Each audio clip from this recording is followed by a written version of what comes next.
Hey, everybody. Before we get started, I want to do a huge thank you to our top tier YouTube members. Currently, the YouTube stuff is turned off, having some issues collecting some of the funds that were earned on the channel. Hopefully, we are able to recover those. But before we do, I just want to say a quick thank you for the people who still did pay World Champ Level A, Triple Crown, Palmer Chisel, Grand Slam Champ, Freak Maniac 90210, and Raz.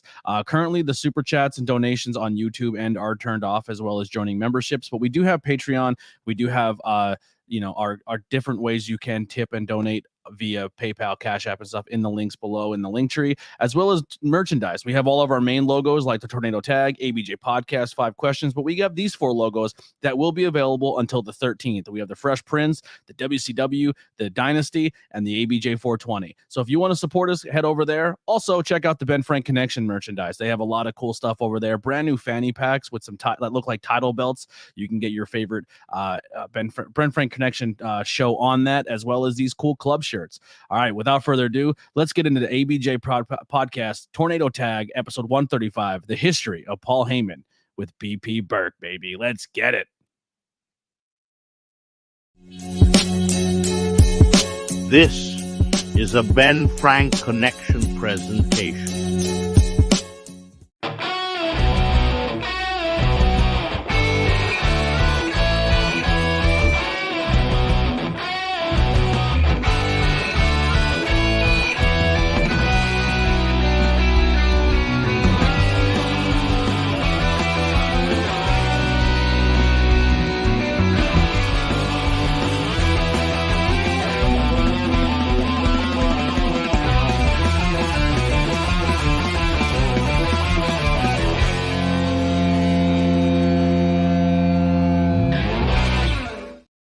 What is going on? We are live. ABJ presents Tornado Tag 135, the history of Paul Heyman, myself, ABJ, and BP Burke on the call tonight, doing the history of Paul Heyman. How you been, man? It's been a while. We haven't done one of these in a minute.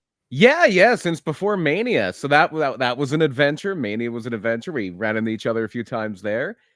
Keeping busy with some wrestling stuff. But yeah, always good to be back on here. Back on we can't really call it the mothership because that's somebody else's gimmick, but yeah, the flagship, the original, the OG. Yeah. So well, let's kind of dive into that. What was your Mania like? How was your weekend? I had a great time. I was down there from Thursday to Monday morning. I went down there with the intention of maybe if the price dropped enough, I'm going to go to night 2. I want to go on the both nights of Mania. Hung out on South Street with you for a little bit. Hung out at Attic Brewing with you for a little bit for Big Dan's birthday party. I wound up at Ring of Honor. I wound up at the Clusterfuck. I wound up at a bunch. Chris probably way too soon in the YouTube video. But I wound up at the Cluster. You know what?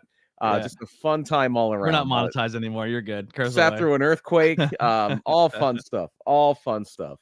So it's funny. We were at Attic Brewing, and you were drinking. You were having a good time, and I remember you just look at your phone. You're like, "Here's the price for 2 nights." And he's like, "I might only just do night 2," and then another beer goes down, and then another beer goes down. You're like, "Guess who's going to Mania both nights?" Yeah.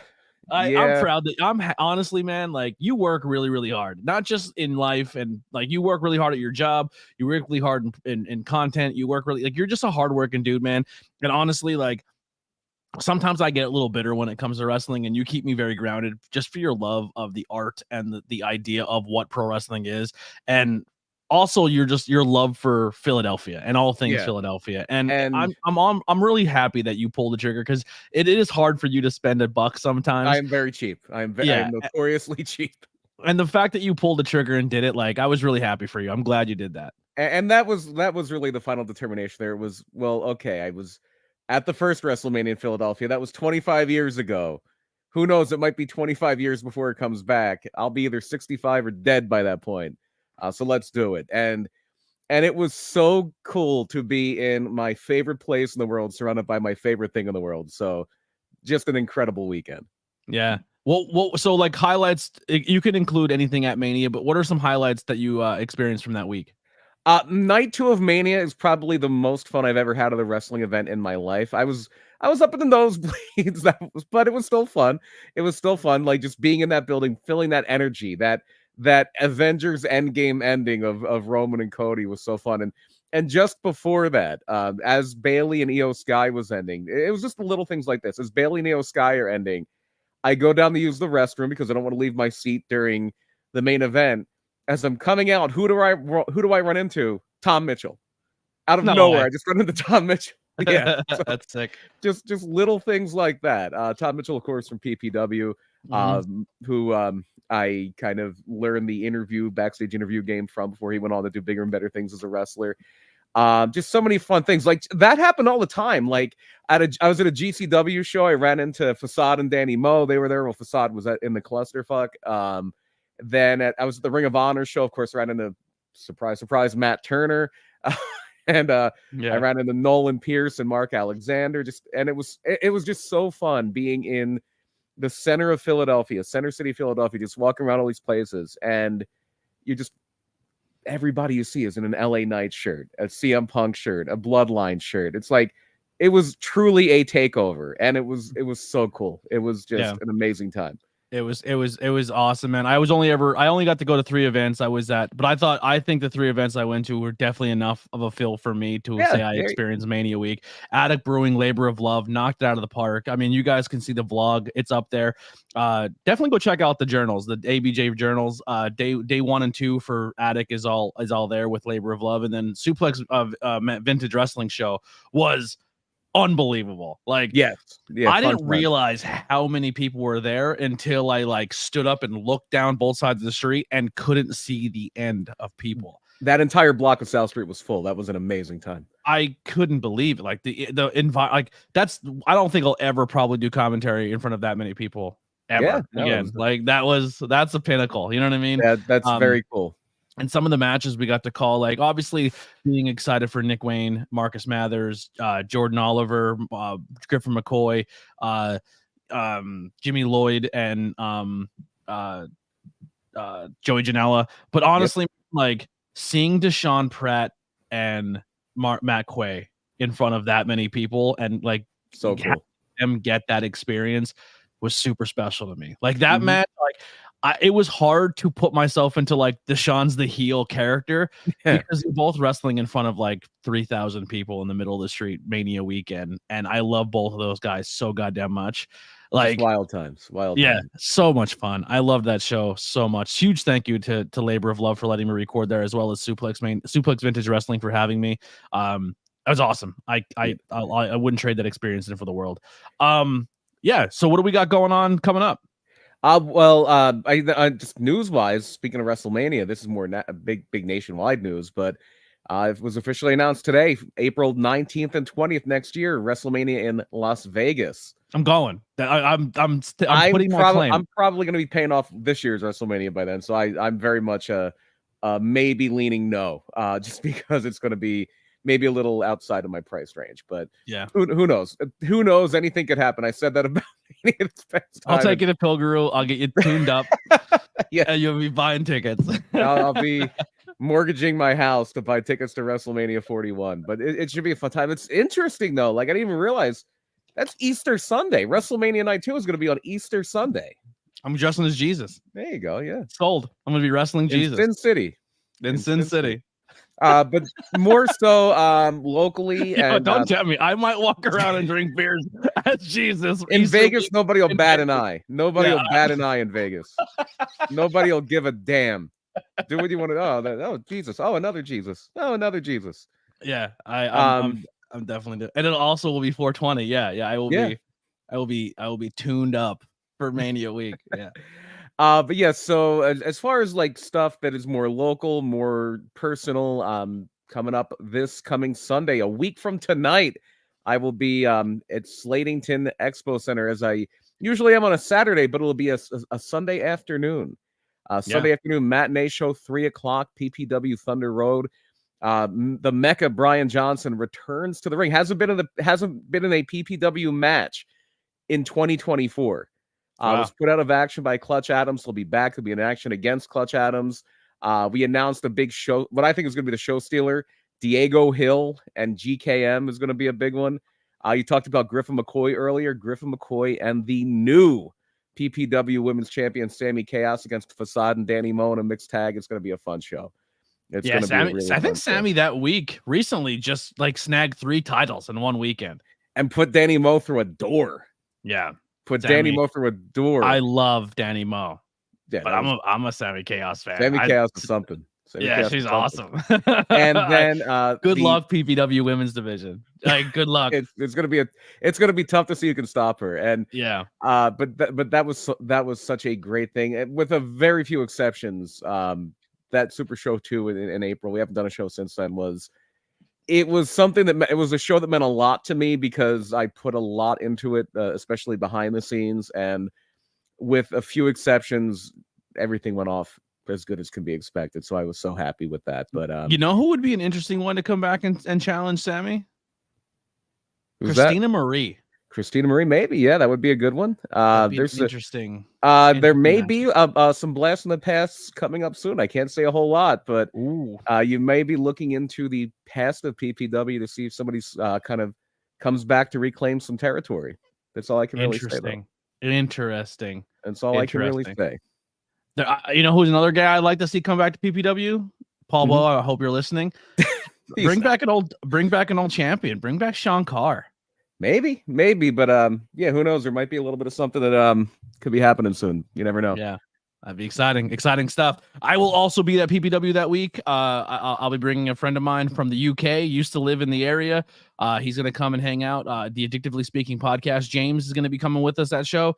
Gonna grab some content, hopefully get some 5 questions with ABJ with some people. The last one went really well. I enjoyed doing it, so huge thank you for Paul and everyone at PPW and Slatington for letting me film there.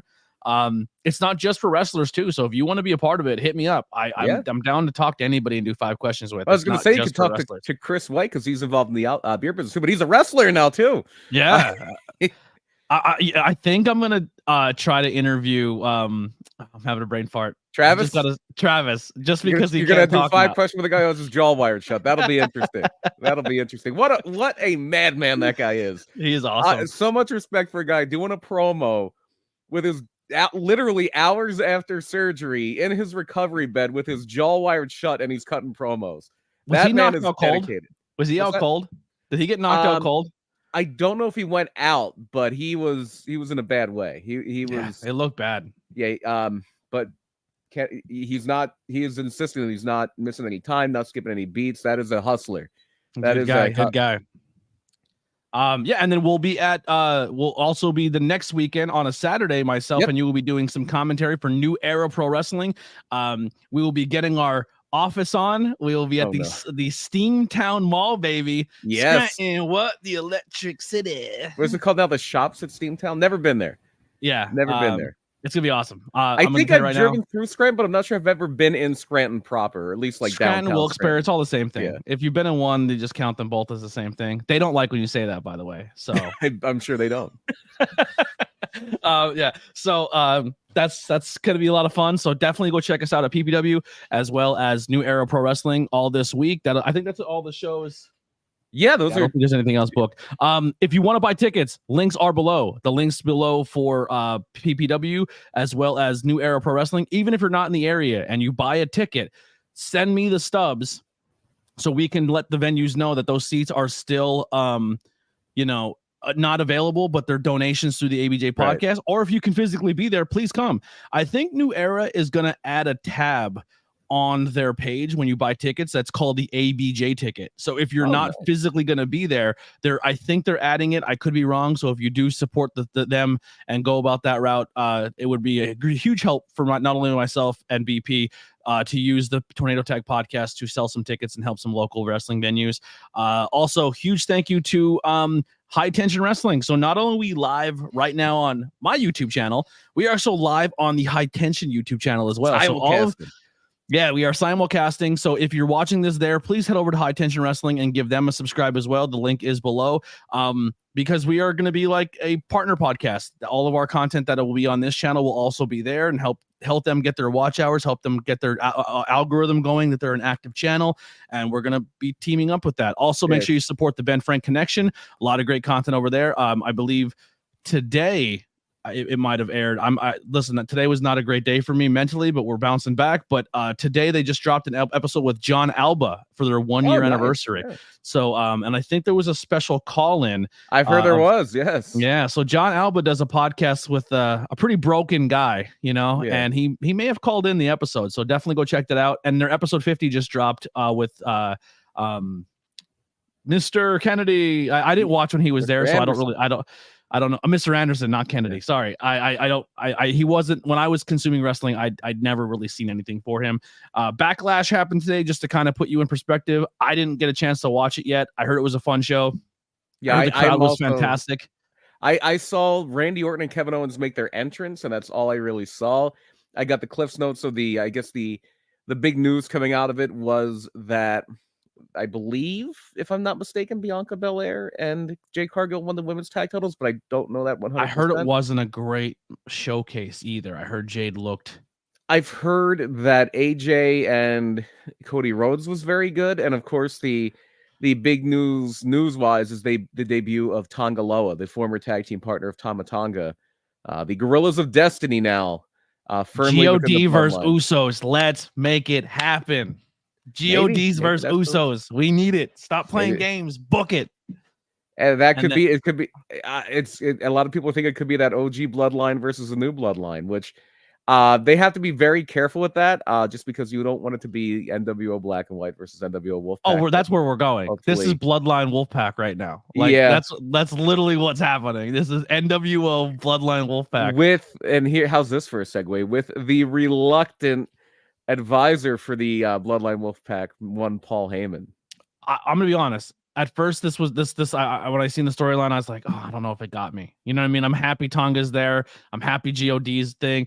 But I honestly, what's making it exciting is the fact that Paul Heyman is putting over people who aren't on screen once again, and Paul is selling this story. The fact that Paul is terrified of like the way he's selling it for Solo is making it all worth the while.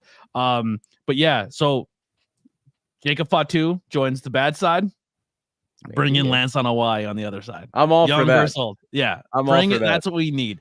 That's the only two members of the bloodline that I need left. Just put Jacob Fatu on one side and put Lance on Hawaii with the Usos on the other side. And if you want to add another one on that team, go for it. But that's what we need.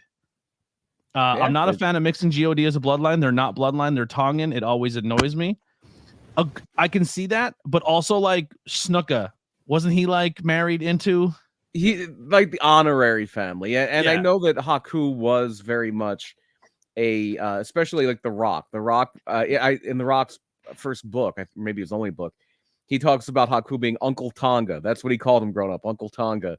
Yeah. And literally, the first pair of wrestling trunks The Rock had were gifted to him by Haku, by Tama Tonga and Tonga Loa's father. I love Haku. God, I love Haku. King Haku. Let's put some respect on that name. King Haku. I'm sorry. I'm so sorry, King Haku. Don't kill me. I like my ears. But yeah, I'm pumped. The crowd was unbelievable. I think WB. Here's the biggest thing, wrestling fans. Step your game up. When you pay a ticket to go to a show, bro, France, and the UK for AEW, Puerto Rico. If you don't step your game up, they're going to book shows overseas, because that crowd, from what I've seen, absolutely bonkers. Like, how do you not want to be in front of a crowd like that all the time? Yeah, no, that is incredible. I seen a clip on Twitter where they're doing ring intros for phenomenal AJ Styles and Cody Rhodes, and the crowd is jumping so much in their seat. The hard cam is like shaking. Like, they had that place rocking. Like, and that's that scarcity thing. Like, they don't get a lot of live shows there. And France is really, if France knocked it out of the park, the UK always knocks it out of the park. Puerto Rico knocked it out of the park. And that was one of the great things about night 2 of Mania, especially night 1. The crowd was a little off. It was cold. It was cold in that stadium night 1. Night 2, like, that was the first time I've ever been in the building where the building literally shook. The building literally shook when Cody won that title. It was amazing. That's so sick, dude. But they said Philly's on the list again. Like, they definitely want to bring it back. They were really happy with the turnout, but they're also talking about maybe moving Mania to like up a little bit, like maybe to make it so it's not as cold for outdoor venues. Yeah, they did talk of, well, they moved it back about 2 weeks for next year, April the 19th and 20th. That's late for Mania. Yeah. And one of the reasons they did that too, but Vegas is in a cold weather city, so Mhm. and I believe Allegiant Stadium's a dome anyway. But or at least a retractable dome. But they didn't want to be, when running that first weekend of April, they're consistently up against the Final Four on night one, Yeah. because that's and the Raw after Mania, which is this big ratings grabber, is up against the NCAA championship game. So moving it back 2 weeks puts it in a bit of a dead zone in sports. The only thing you're really up against is baseball. The basketball playoffs, hockey playoffs haven't really gotten going full swing yet. It might be like the NBA playing games. They might be getting a few other things, but yeah, time will tell. Time will tell. We Do you think we will get a see. Mania in a not an American soil after these last performances? If we do, it's probably London. Money talks. Money talks. If London, or if London especially, if they throw enough money at WWE, it will Wembley happen. Stadium. I think Mania at Wembley, and they might do it just to say we beat AEW's record. We'll get one more person in that building than AEW got. We'll give away They ticket. might do that. Never underestimate the power of spite. Never underestimate The that. It's the most pettiness of powerful. AEW of Spite is WWE, the most powerful force in the world. Spite can move mountains. especially in wrestling. Yes, especially in pro wrestling. Yes, 100%. Most of what happens in pro wrestling Fueled is by born out of spite. spite. Yes. Yeah, fueled by spite. That's a new yes. T-shirt. And with Mania, with London, the other thing too is you can do it where the time difference is not significant. You can do a London Mania. I'm not 100% on time difference, but if you started the Mania at like 2 p.m. US time, I believe that translates to like 8 p.m. GMT. I'm gonna tell you right now, when AEW was in London for their show, it feels like it was starting that Mania week for All In London, and I think that's going to be a recurring trend where like all these indie promotions run the same weekend, and it has that Mania vibe for All In. So if WWE does it, man, that local independent scene in London is bonkers. That UK independent scene that the WWE helped kill 8 years ago. Yeah, it's unbelievable. Like it honestly, it was my favorite experience I've ever had. Like it was so much fun. Like how you said people walking around Philly and like, dude, you're walking around London like at a tourist spot for the Beatles, and there's a guy wearing a MJF shirt, and you're just like, let's go, baby. Like it was awesome. And that was so cool. And especially the places that kind of went along with it. I didn't wind up going there because it was packed. Like it was, you couldn't move.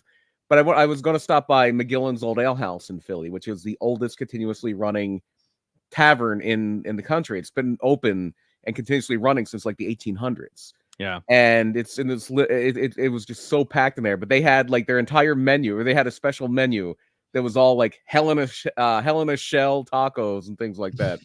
So they really jumped into it, but it was too packed. So I went to the barcade next door. Yeah. All right. Well, let's jump into our topic this week. Speaking of Philadelphia. Speaking of Philadelphia, we did I got some feedback on our last episode. Someone says, I waited 20 minutes to hear the episode, like to hear about the topic. Well, welcome to the show. That's now you're how waiting we start 24. How do you like that? Yeah. Because you complained, now you're getting an extra 4 minutes, you son of a bee. That's what we do. We usually, have a little bit of banter in the beginning, and then we dive into the main topic. But let's get into it here. Episode 135, the history of Paul Heyman. And what a history it is.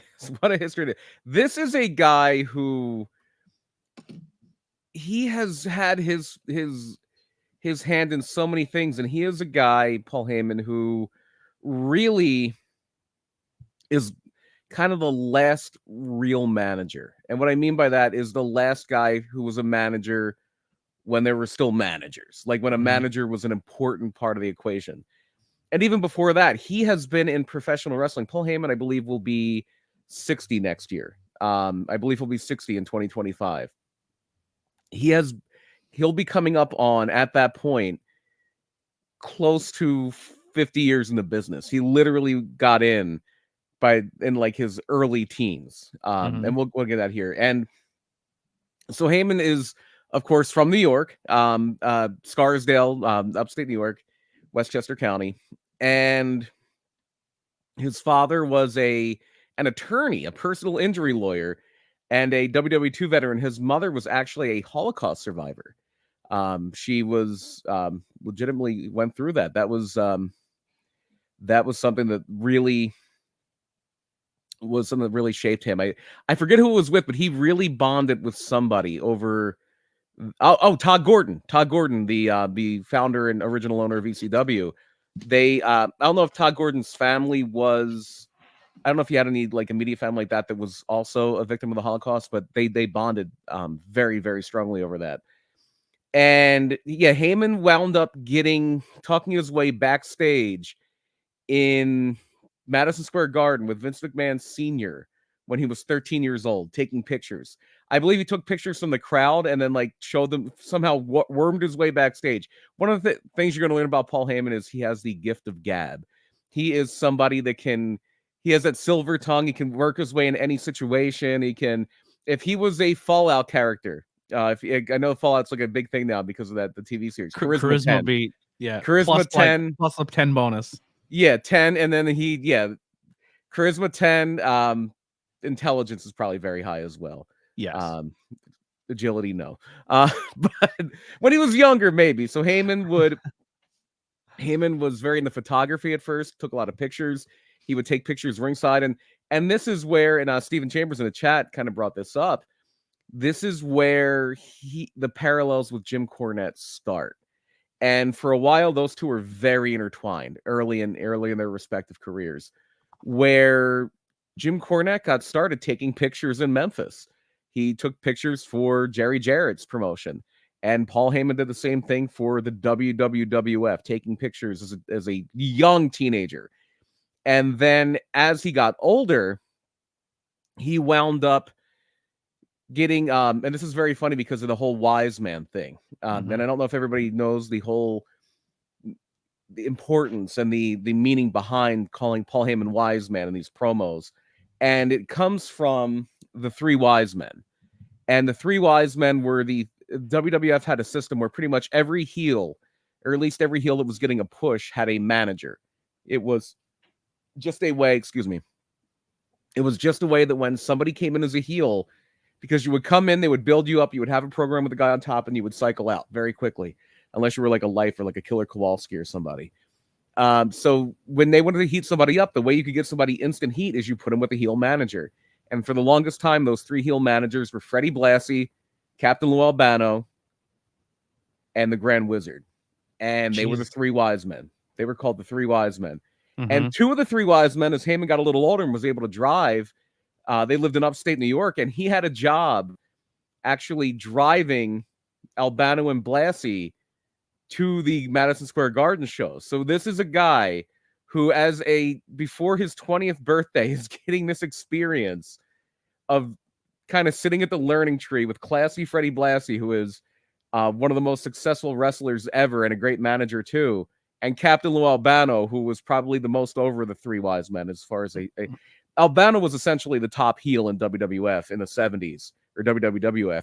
It was just that they would use him to get somebody heated up for Bruno. And so there's a very legendary story that Heyman told. He told this after Albano died, where Lou Albano was known for, he had a fondness for a drink. He would like an adult beverage or 5 before a show. And 5 is probably a gross understatement. And there's one point where they're going to the Garden.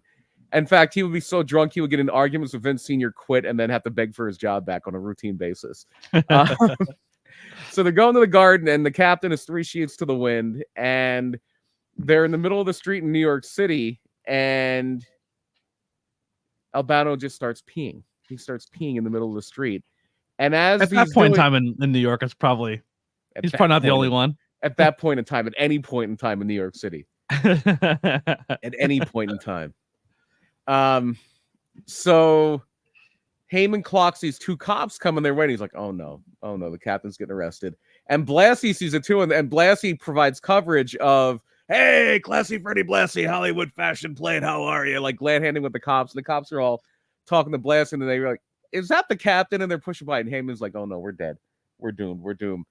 And they just wanted to meet Captain Lou Albano. They looked, if they saw what happened, they looked the other way, and the captain got off scot-free. So do you think he shook their hand? probably. Yeah, that was Probably. that was an unwashed captain. Oh yeah. That was you had the little captain stank on that thing.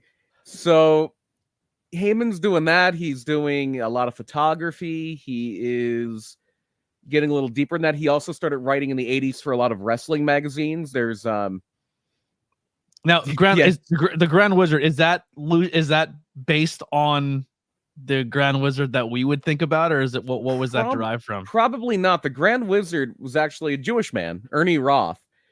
The Grand Wizard he originally came to fame in the Detroit area as Abdul Farouk. He was the manager for the original Sheik, and he did really well with that. And then he wound up going to the WWF and becoming the Grand Wizard. The Grand Wizard would wear very loud suits. He would wear a turban, sunglasses. And if you've ever heard Father James Mitchell, if you've ever heard, Genie Turban, like the Great Tiger from Punch-Out. Yeah. And if you've ever heard Father James Mitchell do promos, the manager who's mostly in TNA, who's a Sinister Minister in ECW as well. His whole, I'm not saying he ripped off the Grand Wizard, but his very inspired. His tone of voice, his way of speaking is very, very reminiscent of the Grand Wizard, who would talk like that. Is that the guy who was doing drugs on TV for TNA? Yeah, the guy who did NWA or whatever. Yeah. James Mitchell. So but the Grand Wizard was a very influential manager and somebody that he was one of the three wise men a long time, very successful manager in wrestling. And Heyman kind of learned of these guys, wrote for a slew of different wrestling magazines. Never the After mags, I don't think, but like smaller wrestling magazines. I think he worked for George Napolitano, who was a huge publisher in New York. Worked for smaller things as well. And he also wound up, and this is after this club had its heyday in the 70s, it was kind of on the downswing at this point. He wound up working with Studio 54, the legendary Studio 54 in New York, the nightclub. And he wound up getting a wrestle party set up. He had also made friends with Bam Bam Bigelow. Bam Bam Bigelow at this point in 1984, 1985 was training at the Monster Factory. And as much as anybody could, because you don't really have this in pro wrestling, he was like this guy, like everybody was like, no, you got to see this Bigelow kid at the Monster Factory. He's going to be a superstar. Because he was a big, tough-looking guy, a bald head with flames tattooed on it, over 300 pounds, and can do cartwheels. It's like, this guy is a can't miss. Yeah, and well, I don't think anybody was doing moonsaults really back then, but he seemed like he could do pretty much everything. And Heyman became very much a huge promoter of Bigelow, and to the point where at Studio 54, he put together a huge event, Wrestle Party 85. He had Bigelow's debut match. He wound up getting connected with Jim Crockett Jr., who sent Ric Flair, Dusty Rhodes, and a few other people there. They did an award for Flair, I think like Man of the Year, Bam Bam Bigelow's debut. And Bigelow kind of stuck with Heyman and kind of got him to become his manager for a little bit. And they worked in Florida.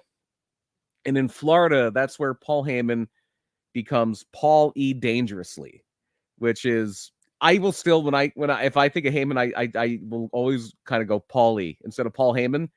Paulie is going to be my kind of go-to. And that is, Paul E. Dangerously is the one in the gray suit there on the right of the graphic you're showing. That would be more of the Paul E. Dangerously, especially with that cell phone. Mm-hmm. That cell phone is the trademark. And there was a Michael Keaton movie called Johnny Dangerously. And because he kind of had that look, that's where the Paul E. Dangerously thing came from. And he had some success early. He wound up eventually getting into Memphis. Jerry Lawler infamously broke his jaw, which I think he said was on purpose with a punch because he didn't like him. And later on, he was in the AWA, and he managed a variation of the Midnight Express in the AWA. Dennis Condrey and Randy Rose, who were part of the original Midnight Express in Memphis, was Dennis Condrey, Randy Rose, and Norville Austin, who, if you remember, we talked about as being a tag partner of Sputnik Monroe. They were the Black is Beautiful, White is Wonderful tag team. Sputnik Monroe and Norval Austin. But very quickly, Randy Rose kind of fell by the wayside, and then Condrey and Eaton became the Midnight Express. And by 87, 88, the Midnight Express is Stan Lane and Bobby Eaton. It's that later incarnation of the Midnight Express. But Condrey and Rose are in the AWA with Paulie Dangerously as the original Midnight Express. And Paulie is getting a very favorable comparison to Jim Cornette at this point. Cornette is he's like the northern Jim Cornette. And it's a little more like Cornette was like a spoiled mama's boy. He's buying all these wrestlers. That is, his mother's giving the money to buy up all these wrestlers. And Paulie was more of a yuppie. He was like Jim Cornette meets Gordon Gekko from Wall Street. And Wall Street was actually where like he had that big brick mobile phone, like those old cell phones that were fairly like large. I always got like a Wall Street or like a car salesman from Paulie Dangerously. Yeah, just like a slimy. Yeah. Custom. He's going to read the fine print of the contract. Yes. Yeah. So and he would use the phone as a weapon. And so after the AWA run, Crockett, Jim Crockett Promotions, they decide, Dusty Rhodes decides, let's bring these guys in, and we're going to do the original Midnight Express against the new Midnight Express. So they bring in, with a lot of fanfare, they bring in Paulie Dangerously, Dennis Condrey, Randy Rhodes, and they turn the Midnight Express babyface. So now you have Jim Cornette's Midnight Express against Paulie Dangerously's original Midnight Express. And this is a fairly hot feud. And in between these stints, I did miss something that's very important. Shortly before this, for a while, Heyman was working in Memphis and also in Alabama. And that's where he meets Eddie Gilbert. And I don't want to say a whole lot about Eddie Gilbert because Eddie Gilbert could easily be a show into himself. Eddie Gilbert was ahead of his time creatively. And if he had come around 20 years later, he would have been a very successful wrestler because the only thing that was holding him back in the 80s and early 90s was his size. It was the fact that he was under 6 feet tall. And while he was in very good physical condition, he wasn't a steroid monster. And that held him back a bit in the 80s. More so his height. More so his height than anything else. But was he kind of like a Backlund? No. Eddie Gilbert always wanted to be Jerry Lawler, but he was Jerry Lawler if Jerry Lawler was kind of almost exclusively a heel. And I think Ryan Vox just claimed dibs on the Eddie Gilbert episode. Eddie Gilbert is a very, very famous, very, very well-renowned, and I don't want to say forgotten, but because he never had that big run with the WWF, and he did have a run with the NWA, but it was more of when he came over from the UWF. The UWF, he had a great run as a heel. It was part of a very famous angle with Bill Watts and the Russians. And he was booking in Alabama and brought in Heyman, and they had a lot of creative success there. But that checks out. But then when Heyman goes to the NWA, I think Gilbert is there on the same time too. That is where he really gets into this whole thing of this feud with Cornette. Cornette has a tennis racket. Paulie Dangerously has a cell phone. Very famously, Paul Heyman used the cell phone on Jason Hervey, who was a famous actor at the time. He was the older brother of Fred Savage on the Wonder Years in the 1980s. And yeah, there it is. Heyman would do we got to bring Steven Chambers in on an episode with you. Steven knows his stuff. Heyman or Paulie would have an interview segment called The Danger Zone. The Danger Zone was like his Piper's Pit. And I think they did a Clash of the Champions or something like that where Jason Hervey was on the Danger Zone and he wound up smashing him over the head with the phone because Jason Hervey was around a little bit because he was dating Missy Hyatt. Missy Hyatt had, I think, broken up with Eddie Gilbert at that time. Eddie Gilbert was one of the many dalliances, one of the more serious dalliances that Missy Hyatt had. She came into the business through another wrestler, Hollywood John Tatum, And then, but I think she had the closest relationship with Eddie Gilbert, and I She believe they were also married brought for a in bit. Buff Bagwell, didn't she? Missy She Hyatt. dated Buff Bagwell for a little bit, yeah. Like she's the one who broke him in. Like she's seen him and she's like, "You should be a wrestler. Like you have a good look." Yeah, she dated. She briefly dated Jim Kelly from the Buffalo Bills. Okay. She dated Rod Brindamore from the Philadelphia Flyers, hockey player. But I believe that the Missy Hyatt and Eddie Gilbert were married. She may have also been married to John Tatum for a moment. But Gotcha. Missy, Eddie Gilbert, Paulie Dangerously, all of these people are in the NWA, Jim Crockett Promotions, in 1988. And the Midnight Express angle kind of comes and goes, and there's an infamous tuxedo match at Great American Bash 89, which is an amazing pay-per-view. There's a tuxedo match with Jim Cornette and Paulie Dangerously that is better than any right it has to be, because they actually have some psychology behind it. I think Cornette's hurt, but they still have a really good match. They work his knee injury into the match. And then after that kind of fizzles out, and Dennis Condrey and Randy Rose leave. Randy Rose, one of them actually left before the blow-off match. Was like the loser of the fall has to leave, and Jack Victory winds up being a part of it.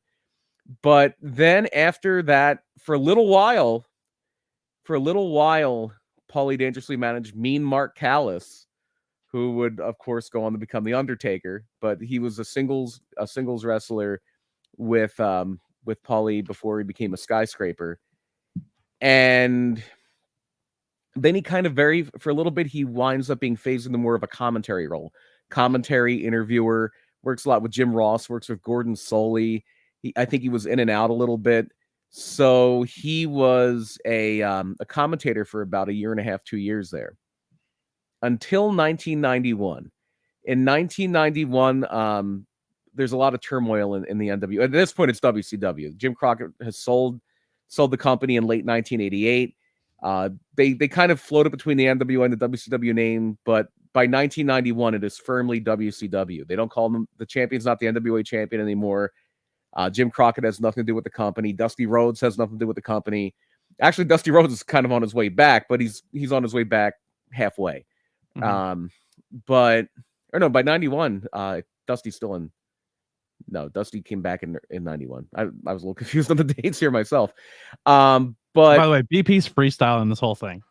Yeah, there's no notes here. There's no notes. I just want to. So if I'm stammering, I apologize. I want to tip the hat a little bit. BP is 100% freestyling this. I love this guy. So this is where we get into where Paulie really comes into his own. And this is in 1991. Ric Flair leaves. Ric Flair is gone, and he's in the WWF. And now we need to kind of do whatever we can to make people forget the Four Horsemen, which is hard. Arn Anderson's around, but Ric Flair's gone. Tully Blanchard's gone. Ole Anderson's backstage. He was actually booking for a little bit, and then Dusty came in. So one of the people they're getting in, because he had some disputes with Vince, is Ravishing Rick Rude. So at Halloween Havoc 1991, the WCW Halloween Phantom, it comes in, and it's Rick Rude, and that slowly begins the formation of one of my personal favorites. You're too kind. One of my personal favorites, the Dangerous Alliance. So the Dangerous Alliance is the dominant stable from 1991 into like early mid 1992 in WCW. And what a group this is. The Dangerous Alliance consists of Ravishing Rick Rude, who was the leader, the centerpiece. The young up-and-comer is the TV champion at the time, goes by the name of Stunning Steve Austin.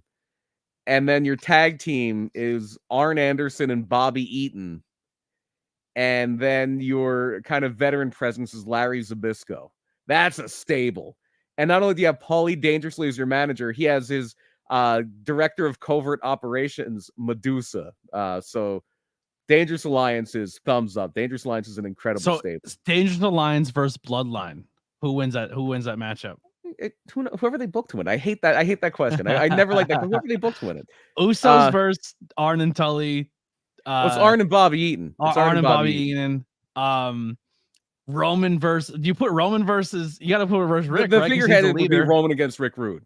And then if you're doing it that way, it'd be Roman against Rick Rude. Yeah, Usos against Anderson and Eaton.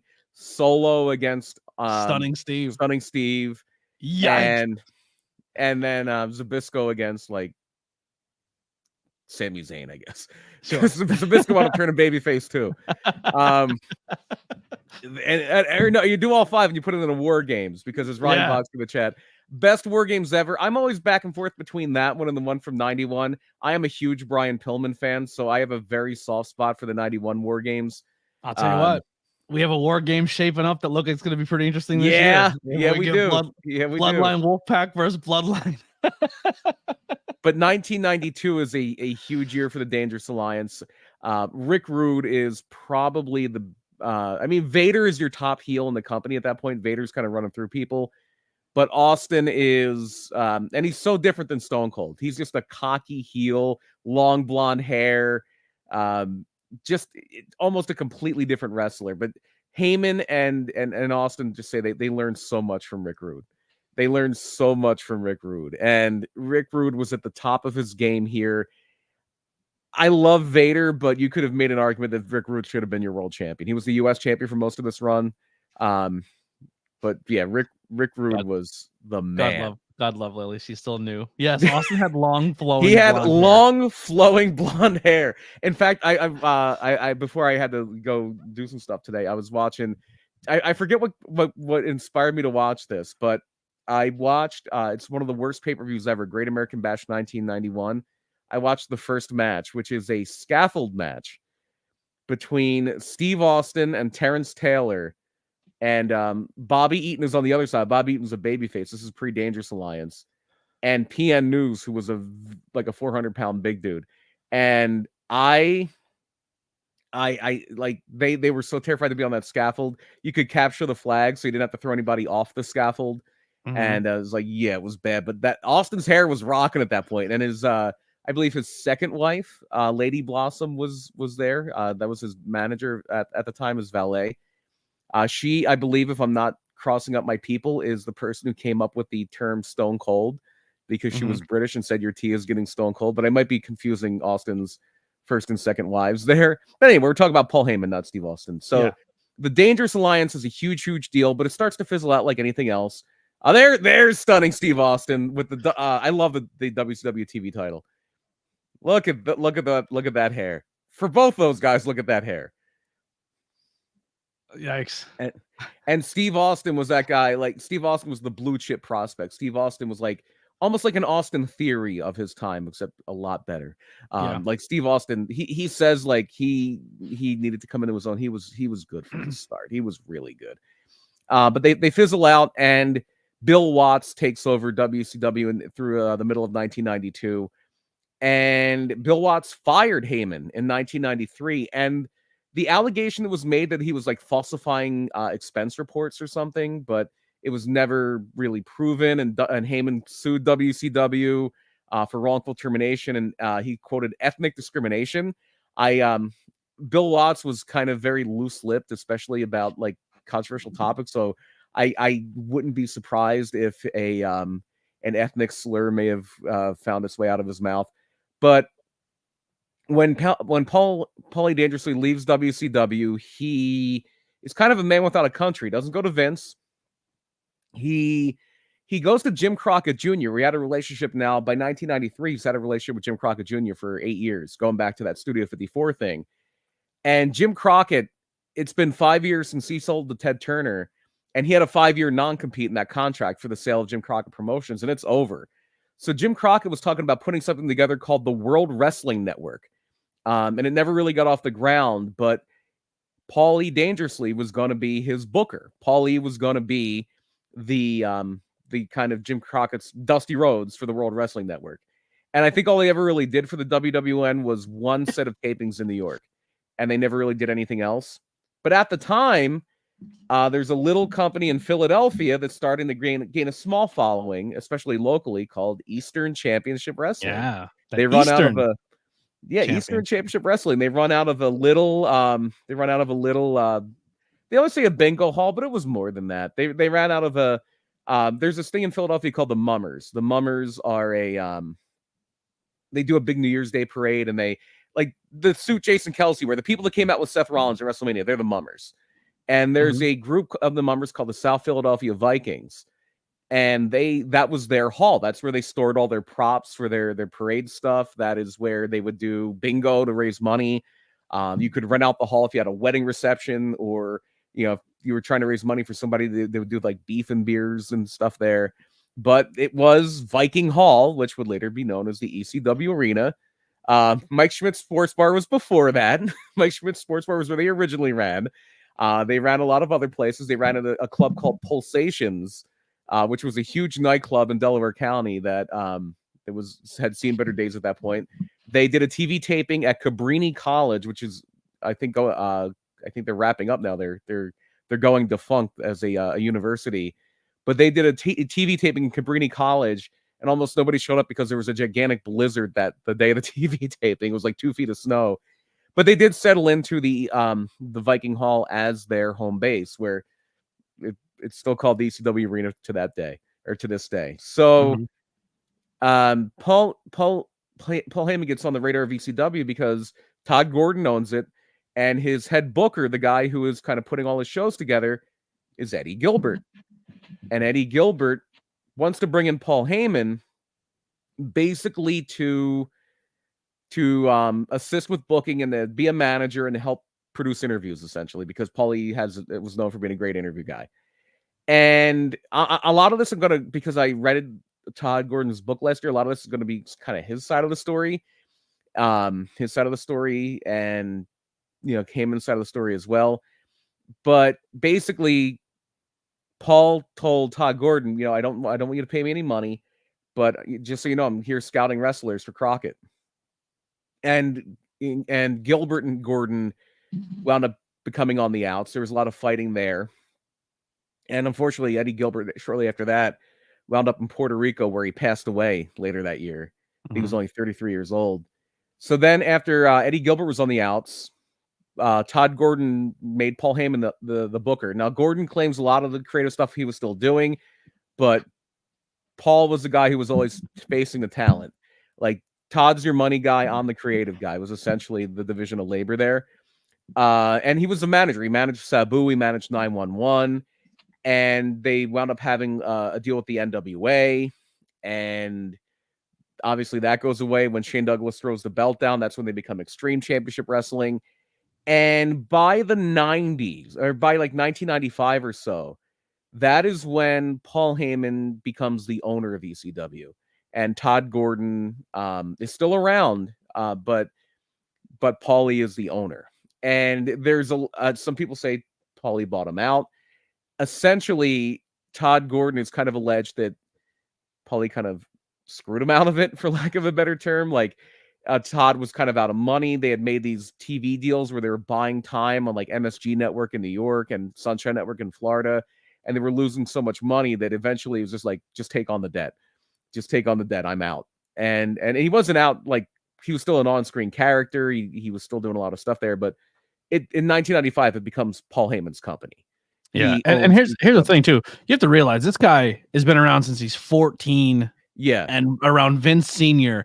and then works his way works in that territory, and probably is just soaking up as much knowledge as he can, and then goes down south and deals with like dudes like Jerry Lawler breaking his jaw, and like, you know what I mean, like going through it, you know what I mean? Because like, we're only on a small independent wrestling scale. This like and sees some stuff. Like, this guy is just soaking it in. Goes to WCW, probably thinks that's his lifer. Gets taken out from there, and then sees this company and sees the talent and goes, I can run this. And sees that it's starting to get a small cult following, and he's just going to throw gas on that fire. And they did a great job. Like, Heyman and Gordon, no matter what you want to say, they did a great job of turning that into ECW. Changed wrestling forever. Like, there's no Attitude Era without ECW. There's a lot of wrestling today is, I mean, during the Hall of Fame speech, he's like, if you think ECW is dead, you can suck my dick. You know what I mean? Like, it ain't dead. I'll go so far as to say there's a chance that without ECW, WCW wins. Yeah, WCW wins because that attitude, the Attitude Era was ECW's playbook on WWF's budget. That was the Attitude Era. That is. Do you believe in the theory or the rumor that WWE was essentially giving ECW money to stay afloat? To send Well, I mean, like for a while there, people were like, it didn't happen. It did happen. But 100% happened. Yeah. Here's the way it happened. This is Heyman's version of events. If I'm jumping too far ahead, you can no, you're fine. You're fine. We're moving in that direction because ECW is growing. He's getting this cult following, and Paul Heyman very, very early on opens up some back channels with Vince McMahon, and Paul Heyman says that Vince never funded ECW, but he paid Paulie as a consultant, and then Paulie would use that money to fund ECW. So there's like a little workaround. There's a little workaround. And the fact that he became so good with talent and respected by talent and seeing things that other companies weren't in talent, like he just cherry picked rejects essentially that people thought weren't good enough to be on their TV and built ECW with it. Like Shane Douglas. Shane Douglas is Sabu was just he was really famous in Japan, and he was like he had gotten tryouts other places, but nobody really wanted to deal with Sabu and his style. Like the mainstream wrestling, especially the WWF, wasn't ready for a guy whose whole gimmick is he's suicidal, homicidal, genocidal. He goes through tables and stuff like that. Like WCW tried with Sabu in '95 and it didn't work. But there were some other things like I believe Heyman said they were getting money from Def Jam Records to play music for Too Cold Scorpio. Like there was a music licensing thing there was something with Too Cold Scorpio where I think they were getting like $1,000 a week for from Def Jam Records or something like that. But essentially, like their shows, like the old ECW TV shows, a lot of your commercials were for ECW. It was like ECW tickets. It was buy this ECW videotape. It was basically they were selling their own product. And as you get into the later 90s, like 96, 97, that's when you start to see that the Monday Night War is in full swing, and WWF starts to rely on ECW more as a kind of breeding ground for people. Like they would send people down there to learn. They would send people down there to develop. It was like a proto-developmental. They would send them to Memphis. They would send them to ECW. And it's wild that like now we watch wrestling, and if Tony Khan goes on TV and says something about WWE, you're like, you don't do that. Oh no, that's terrible. How can you fun? Stop it. That was the best part of the 90s. You can't take shots at other companies. Just worry about your own company. Paul Heyman would put storylines of Mick Foley wearing WCW shirts, and they made fun of the BWO. Like ECW was founded on saying F the mainstream products and openly saying it. Shane Douglas would call out Ric Flair every show. Dick Flair, I challenge you to come here. Like, there was, and Heyman was smart enough. Heyman was smart enough to know that Vince was respected by his audience more than Eric Bischoff was. Like, they didn't like WWF. WWF was cartoonish. WWF was a circus. It was for kids. This is for adults. We like this better. But they at least respected Vince. They hated Eric Bischoff. Eric Bischoff was this Ken doll, smiling, empty suit that we hated. ECW versus Chikara, those are two very different styles. Those are two very different styles. Real quick, let's entertain that. Let's book a card. Let's book an ECW versus Chikara card. Well, you kind of got you almost have to do Tommy Dreamer against Eddie Kingston as your main event. That's got to be your main event. But that is, you can star that. And then you can look at like, okay, the guys who would you put Van Damme against? Like there's so many like athletic people like Fire Ant, Van Damme and Fire Ant, or Van Damme and Sabu against the Colony. You can do Van Damme and Sabu against the Colony. There you go. The Dudley Boys against Los Ice Creams. Just because Dudley Boys versus the Hollow Wicked, Ultramanus. Oh, the Spectral. You could do that. You could do that. Claudio versus that's who I was kind of stuck on. Jerry Lynn is just because that would be an amazing match. Yeah, Claudio against Jerry Lynn. That would be your match of the night. Yeah, there's so many good ones. Jazz against Sarah Del Rey. If you want to put a women's match in there, Jazz against Sarah Del Rey is your women's match. Or well, Orange wasn't really a Chikara guy. He was Fire Ant. He was Fire Ant under Chikara. Okay. Sorry, we don't know who the Fire. I don't know who that Soldier Ant was either. Yeah. Yeah, that'd be a fun card. That we already booked the fantasy war games with Paul Heyman stable, but ECW versus Chikara, that'd be crazy. And as we get into like 96, 97, ECW's big push is pay-per-view. We need to get pay-per-view. We need to, like, that's the next step in building this. But real quick, and it's funny he brings up Chikara is because Chikara filled that void that was missing for a long time in the Philadelphia area. You know what I mean? Like, not really. Not really. No, you don't think Chikara had that cult following that an ECW kind of had in the city of Philadelphia? It did for a second. But after ECW goes away, I think even though it's a completely different product, but then again, so was Chikara, what popped up to fill the void of ECW was Ring of Honor. Yeah, that's a good call. That's a good Ring call. of Honor was Ring of Honor is the one that really was super successful. They existed before ECW, but as far as that hardcore ultra violent thing, CZW. Yeah. Because before ECW went belly up, they were mainly running out of Jersey. And then when ECW kind of went away, and I mean, and GCW is essentially trying to be the modern day ECW. Like, that was the rest for CZW. Like, that's where a lot of those guys. That's where Nick Gage started. That's where a lot of their guys started. But CZW was kind of the theme successor as far as successor of ECW. In fact, I think to this day, CZW has run more events in ECW arena than in 2300 arena than any other company, including ECW.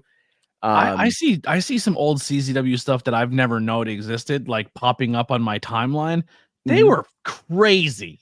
Yeah. And there were so many different eras of that, because I'm talking about like 2001, like John Zandig, CZW, not DJ Hyde, CZW, no disrespect to either one of them. Just like the immediate aftermath of Nick Gage, Justice Payne, the Backseat Boys, all those people, that were really kind of putting them on the map. And then XPW comes in and there's that big war. XPW for a few months has exclusivity over the ECW arena. And now you're kind of seeing XPW up on the radar again. Ring of Honor's coming up. 3PW was one that was around for a little bit. That was the Blue Meanie. And at that point, he was in a relationship with Jasmine St. Clair, the adult film actress. And they started the company called 3PW, which was more of the kind of where CZW kind of what had the violence of ECW. 3PW had a little bit more of the essence of we're going to use a lot of old ECW guys and have that ECW kind of more feel. Yeah. So it's almost like when Superman died and you had the Man of Steel and you had the Cyborg Superman and you had Superboy and you had the other Superman with the glasses. It's just you can't shake a stick in the Northeast area and not have someone who's inspired because of the ECW and Paul Heyman. Yeah, because at that point, Chikara's around. At that point, they're just getting started as a wrestling school, but they're not running Philly really. They're running like Hellertown. They're running up more closer to like the not quite the Lehigh Valley, but like they're running Hellertown. They're running. They ran some school county shows. Yeah, they were in like Pottsville and like Port Clinton, Port Carbon, and places like that. Yeah, they're running more toward like more up this way, more in Northeast Pennsylvania or very far East Pennsylvania. They're not running Philly. They would run Philly later. They would do a lot of shows at the arena later. They do King of Trios there. But that was when CZW kind of is down on a little bit of a downswing. 3PW didn't last very long. Ring of Honor at that point, is mainly just running TV in Philly. They would film their TV there when they were on HDNet. But Ring of Honor kind of shifted their big shows to New York. They would run, because I was living up there at the time. They would run North Jersey and Edison, Inman Sports Center. They would run the Manhattan Center, which is where they used to tape Monday Night Raw. They would run the Hammerstein Ballroom for really big shows. So Ring of Honor became more of a touring company and less of a Philly specific company. Yeah. So that's when Chikara slides in. Chikara slides in kind of like the 2006, 2007 time, like the mid 2000s, and really kind of fills the void of CZW kind of entering a lull period, 3PW not really lasting very long, and Ring of Honor becoming more of a touring company. That's the void that Chikara fills. The shift gears back to ECW. Are they the ones who you say put Hammerstein on the map? For a wrestling venue, yes. Yeah. I mean, it's a legendary concert venue. Like I know one time, Ring of Honor. I went to a Ring of Honor show at the Manhattan Center, and as you're leaving, the Manhattan Center is a huge complex in New York City, And when you say the Manhattan Center, and like you think about Raw, you're really talking about a building called the Grand Ballroom, which is at the top of the Manhattan Center. And the Hammerstein Ballroom is on the other side. And I think one time while Ring of Honor was in the Grand Ballroom upstairs, there was like a Disturbed concert going on in the Hammerstein. I remember one time we went to a Ring of Honor show at the Hammerstein Ballroom, and there's all this security. This is like 2008, 2009, somewhere around there. There's all this security. Like it was raining. You had to check your umbrella. You had to, if you had a coat, you couldn't have your coat on. You had to leave it at in the front. There was like pat downs and stuff. Like, what the hell's going on here? It turns out that as there's wrestling going on in the Hammerstein up in the smaller Grand Ballroom upstairs, Madonna is doing dress rehearsals of her upcoming concert tour. Oh, wow. Yeah. But yeah, ECW was the first one to do, like, they would do a lot of pay-per-views at the Hammerstein, and then the one-night stands were very famous. But the first pay-per-view, kind of looping it back, there were some controversial incidents. The mass transit thing, they had a fire chair incident where a fan got burned at a show, and then the Sandman got crucified at the same show, and Kurt Angle was supposed to sign with ECW, and he walked out and said never. It's like not a chance. And so finally, they get their pay-per-view in 1997, and again, and Paulie and Vince, or ECW and WWE, are kind of a little tight-knit at this point. They would bring people in, like Brockus was a guy that WWF was trying to, at the time, WWF was trying to really build up. He came to ECW for a little bit. Darren Drozdoff, I believe, was there for a little bit. Al Snow kind of reinvented himself. He was signed by WWE, but they sent him to ECW, and that's where the head gimmick started. He started doing that in ECW before it was ever in the WWF. Real quick, when did you become aware of ECW? Or early. How? It was early on. So in 1993, I briefly lived in the state of Delaware. And in 1993, I moved back to Pennsylvania from Delaware, and I lived in Delaware County, which is right outside of Philly. That's where I'm from. And there was a channel called Sports Channel Philadelphia. And they would show like Phillies games, Flyers games, Sixers games. It was the forerunner to right now Comcast Sportsnet Philadelphia, or NBC Sports Philadelphia. Before that existed, there was a channel called Sports Channel Philadelphia. And just flipping through channels, I was very, very good at finding wrestling. I would just flip through channel. Oh, wrestling, I'm in. And in 1993, flipping through channels, there's wrestling, and I see like Road Warrior Hawk is there, and Eddie Gilbert's there. And I know Eddie Gilbert because the year before that, Eddie Gilbert was in a company called the Global Wrestling Federation, or maybe it was even 1991, which was out of Texas, and they were on ESPN. Actually, they were on ESPN2. And Eddie Gilbert was one of their big stars for like the first couple of months before they all ran out of money. And so Eddie Gilbert's there, and then you see this crazy guy Sabu, and so I ECW is on my radar in 1993, which is fairly early on in their existence, because there was a company before that called the Tri-State Wrestling Association, maybe Alliance, TWA. I always known it was TWA. And they would run shows, pretty big indie shows in Philly. They would draw some big crowds, but again, they ran out of money. And Todd Gordon kind of came on as an investor in Tri-State Wrestling, and the guy who ran it, Joel Goodhart, just it went belly up. He had a radio show on the sports radio station in Philly, and like the week before a show, he said, "Yep, show's canceled," and it was supposed to be Buddy Rogers and Buddy Landell in the Battle of the Nature Boys, and it never happened. But he kind of also skipped town with the pre-sale tickets, and that is why, to this day, if you're in Pennsylvania, you have to post that $10,000 bond for promoting a wrestling event. It's a Joel Goodhart rule. So, quick for me, I had a friend, we talked wrestling, and he was older than me. Our moms worked together, and he was always like, "Bro, you gotta watch, like, you love wrestling." And he goes, "Why do you watch this and this and this?" I go, "Bro," I was like Rudy's dad. I was like, "In this house, there's only one football team that plays, and that's the WWE." Like, I was like the Rudy guy. You know what I mean? Like, I didn't watch anything else. The only time I really ever consumed WCW at all was because of the N64 video games, WCW versus WCW Nitro and World Tour. It's the only reason I consumed WCW is because those games were so good. But I didn't know who I was playing as. I was just like, this game is fantastic. It's a really fun wrestling game to play with your friends. And that was the only exposure I had to WCW. I didn't watch it. So see, I was if I found wrestling, I'm watching the wrestling. I don't care if it's ECW, WCW, WWF, Global. It doesn't matter. I If was it's wrestling, very I'm there. brand specific. I'm glad I have grown out of that, and I wish more wrestling fans wouldn't be that way, because I'm watching people now who are like, I only watch WWE. I'm like, you're missing out, man. Yeah. This point in time in wrestling, if you're only watching one and you say you love this business, you are doing a huge disservice to yourself. But this kid was like, yo, there's this thing called ECW. It's extreme and it's real. And I was like, what do you would mean always it's say that. real? Yeah, and like, it's real, bro. Like they're doing this, and this. It's 100%. It's not like WWE. It's real. And I was like, and I'm young, and I was like, all right, this kid's he's a mark. You know, I'm like, what an idiot. And I remember turning it on, and the first thing I see is like a Dudley Boys Falls Count Anywhere match, and Bubba is holding somebody by their hair, and he's just taking a cheese grater across his forehead, and there's just blood pour. I was like, I think this is real.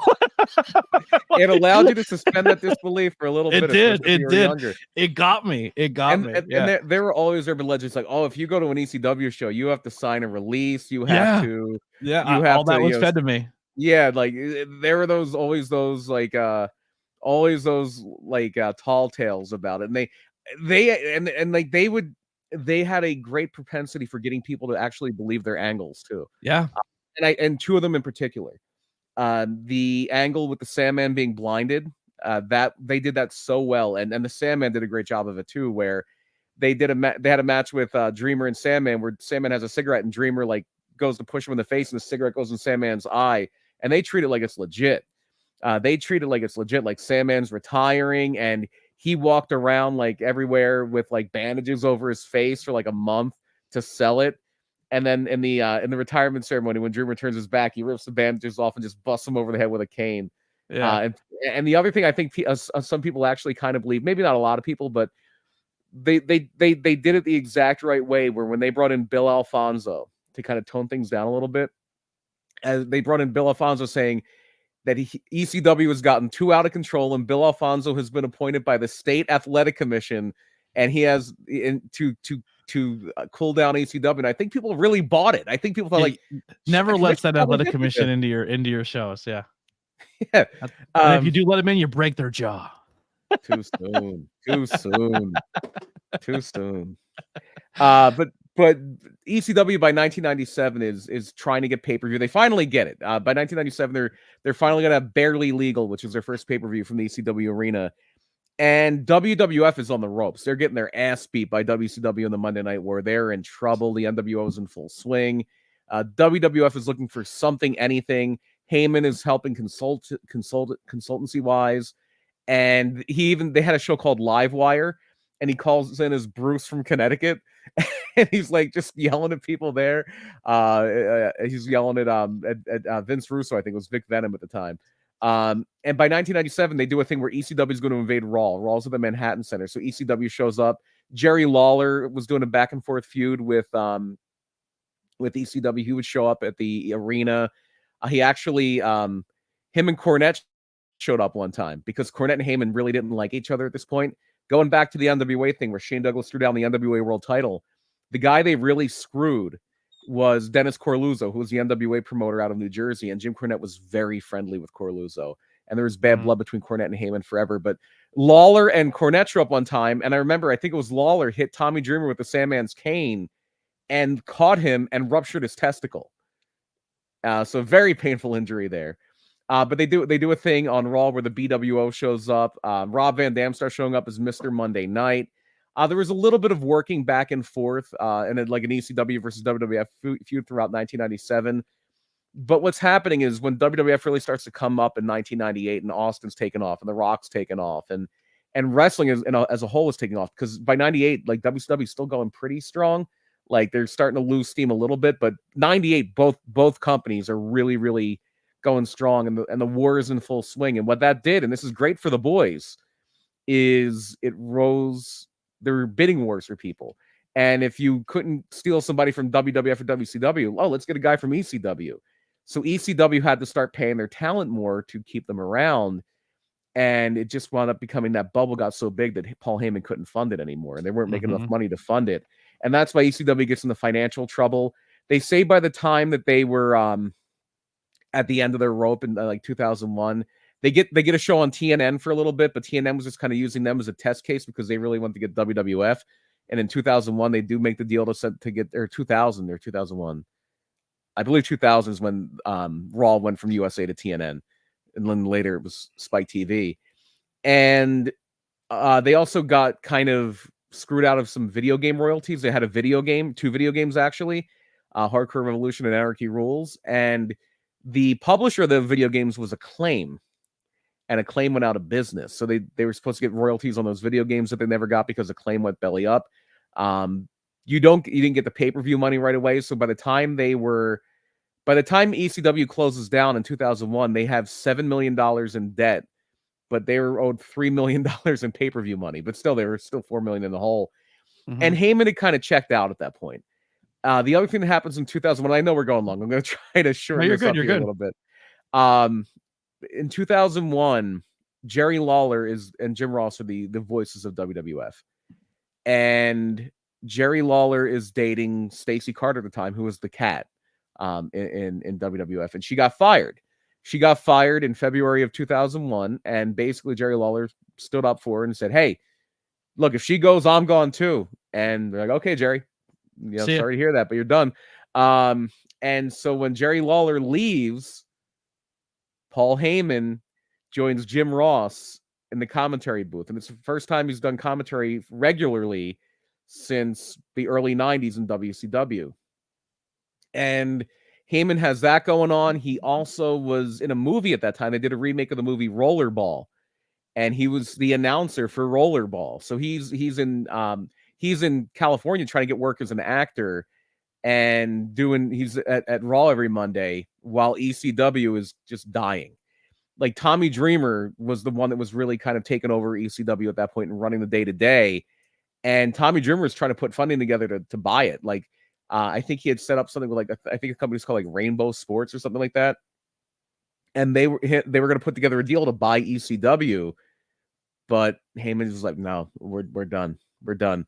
And that's why Dreamer was like so distraught, they say. And Dreamer himself has admitted this, that he says, and I don't know if he really meant it or not, but this is what he claims. He says that there was a point where he was going to go to WrestleMania X7, WrestleMania 17, where Paul Heyman was announcing with Jim Ross. He said he was going to hop the rail with a gun, and he was going to shoot Paul Heyman in the head and then shoot himself in the head. Like, that's how distraught he was at ECW going away. I mean, when you think of like angles in ECW, right? There's always the extreme violent angles. There's always their extreme violent moments. But like going back and rewatching it, because I remember a lot of people speaking so highly of it. Like when you have those dusty moments and you have those like come up moments, or that moment where like you had your Mikey Whipwrecks, which was another big one. But like the Tommy Dreamer taking the Singapore cane and just kept taking it and taking it to the point where the crowd's like the crowd's begging you to stop. Like Tommy was like, when I thought ECW, I immediately was the heart and soul, I put Tommy Dreamer as the guy of ECW. And more so even that, Dreamer and Raven was who's, and I know we were talking about like the things before, and I don't know if I don't think I would do Dudley Boys and this, I would do Raven's Flock against the Spectral. Well, because I seen Raven in ECW made me interested when Raven's Flock went to WCW. Mm-hmm. Like I was like, I like this guy. Like I was into Raven because of ECW. Yeah. So when ECW goes away, Paul Heyman goes to WWF first as an announcer, and then the announcing thing kind of ends when Lawler comes back. So when Lawler's gone, that's when WWF buys WCW. They're doing the Invasion, and WWF was one of the creditors for ECW. ECW owed WWF a lot of money. I don't know if they took out loans or what the deal was, but WWF was one of the people who, when ECW went bankrupt, were one of the people they owed money to. And so they bring in ECW as part of the Invasion, where they're saying like Shane McMahon owns WCW, but Stephanie McMahon bought ECW. And now they're the Alliance, and they're going to take out WWF and take out Vince. And so Heyman is now the heel announcer with Jim Ross. And he's the voice of the Alliance. He's the voice of WCW and ECW on It was on wild at commentary. one point to see Vince, Eric Bischoff, and Paul Heyman on the screen at one time. Yeah, on a Bischoff Monday Night isn't there Raw. yet. But I'm saying, like, later yet. on, it was like, yeah, this is on TV right now. Mhm. Like, it's bonkers. That's bonkers. Yep. And then when the invasion ends in November 2001, Paul Heyman is fired. Like, all the WCW and ECW people are fired in storyline. And then Jerry Lawler is coming back at that point because after he quit his job over Stacey Carter, about 3 or 4 months later, Stacey Carter dumped him. So that happened.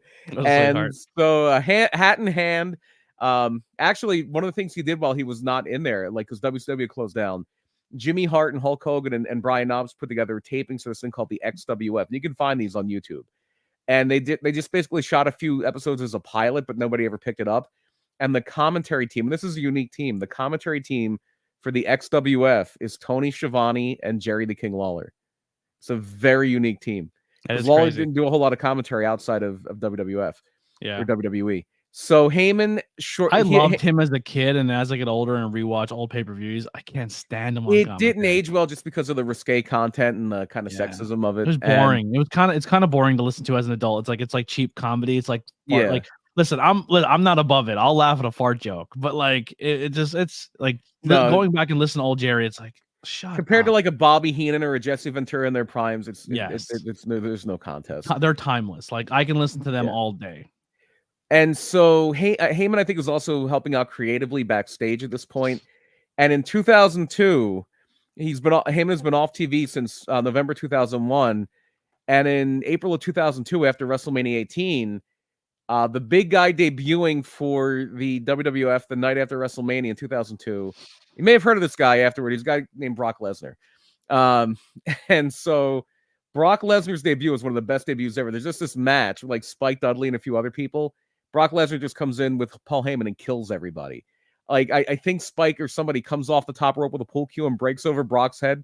Brock just, like, kind of cracks his neck and just clotheslines the guy's head off. Does that. He did that move. Yeah. Or it was actually it was in the video game where he would, like, he would just lay you and it came from that moment. Yeah. So that is the beginning of a very important relationship, which was Paul Heyman and Brock Lesnar. They were put together. Heyman was like a mentor for Brock in pro wrestling, and they became friends. They became genuine friends. So Heyman's being used as a manager, and this is also the time that they're splitting the rosters. Heyman is managing Brock Lesnar, but at the same time, obviously Vince McMahon has the final creative direction over everything. But on the grand scheme of things, Paul Heyman becomes the head writer for SmackDown. And I believe at that point, Brian Gewirtz was the head writer for Raw. And so it seems like a golden age of SmackDown, because you had what was called the SmackDown 6, where Heyman really pushed out these 6 guys and you just had them have great matches with each other for a year. It was Edge, Christian, Kurt Angle, Edge, Rey Mysterio, Kurt Angle, Chris Benoit, unfortunately, Eddie Guerrero and Chavo Guerrero Jr. And they just had incredible matches throughout 2002, and Brock wound up going over there. But eventually, there's a lot, as Stephanie McMahon gets more and more involved in commentary, or in creative. On screen, yeah. Behind the scenes. Like, she became the head of creative, and she loved Brian Gewirtz. Like, apparently ex-writers say, well, why can't you just write it like Brian would write it? And now, of course, Brian Gewirtz is very in tight with The Rock. He works with him. So Heyman and Stephanie butt heads frequently, and Paul Heyman winds up, like, they just have blow-ups, and eventually, and Heyman was like the on-screen general manager of SmackDown for a little bit, managed the Big Show for a little bit, because at this point in 2004, 2005, Brock is gone, and Heyman's not really managing anybody. So to kind of get him away from Stephanie, because they're at each other's throats, he became the booker of OVW, because Jim Cornette, this is around the time that Jim Cornette was pushed out because he hit a guy. Literally, he started hitting Santino Marella, who would have killed him, because Santino was like a legit shooter. But Heyman takes over for Cornette and OVW. That's where he meets CM Punk. That's where he becomes friendly with CM Punk. And at this time, they're also doing ECW One Night Stand, which was Rob Van Dam's idea. Just a one-night ECW pay-per-view. It did really well. And I believe the other thing that really made them want to do that ECW One Night Stand was they did a DVD called The Rise and Fall of ECW, which sold amazingly well. amazingly well, which we should have mentioned somewhere along this point. Basically, WWE made a deal to buy the rights to ECW from the people who, the creditors, like the people who ECW owed money to, which was they were one of them. So ECW One Night Stand is a huge success, and so in 2006 they do it again, and then they bring back ECW as a new third brand, like kind of like not quite developmental, but not quite not developmental. And that was a thing that happened. And Paulie was involved a bit creatively, not entirely. His creative power over ECW dwindled very quickly, and to the point where at the end of 2006, when they did that December to Dismember show where Bobby Lashley beats the Big Show for the ECW title, Heyman's kind of done, and Heyman's out. And Heyman is not just out of ECW, he is out of wrestling. He's out of wrestling for 6 years. He's out for a long time. He winds up doing he ran, I think he still runs a marketing agency, or co-runs a marketing agency in New York called Looking for Larry. But the one kind of thread that he has, maybe, but the one kind of thread he still has with professional wrestling is his friendship with Brock Lesnar. But Brock Lesnar is also long gone from pro wrestling at this point. Brock Lesnar left wrestling at the first point in, I believe, 2004 after WrestleMania 20. Or that was his NFL stint, right? Yeah, it was 2004. Yeah, 2004 after WrestleMania 20. He leaves to go to the Minnesota Vikings, and that doesn't work. He had a few matches in Japan where, like, they basically had like a 7-year non-compete in wrestling, and they're like, that's ridiculous. But he didn't do a lot of wrestling, but he did do MMA. And obviously he goes to UFC, and he is still very tight with Paul Heyman. Paul Heyman, I believe, helped write his book. Paul Heyman was still very involved in his, like a lot of the business stuff with Brock. They were always very closely knit together. And that is how he comes back. Heyman comes back when Brock comes back in 2012 as Brock Lesnar's legal advisor. And he's been with WWE kind of ever since. You know what's a huge missed opportunity? Like, you think about the streak, right? Like the streak ending, and people are still upset by it. But I think it was the right call with Brock Lesnar. I personally do. But could you imagine, in a perfect world, you have Taker and Paul Bear in one corner and Brock and Paul in the other? Yeah, that would have been interesting. Yeah, that would have been interesting. But unfortunately, at that point, Paul Bear had already passed. Yeah, like it just, when you think of managers, man, like Paul, I don't know. Well, I'm sure we'll put a button on that towards the end of just like where he stands as the all-time greats.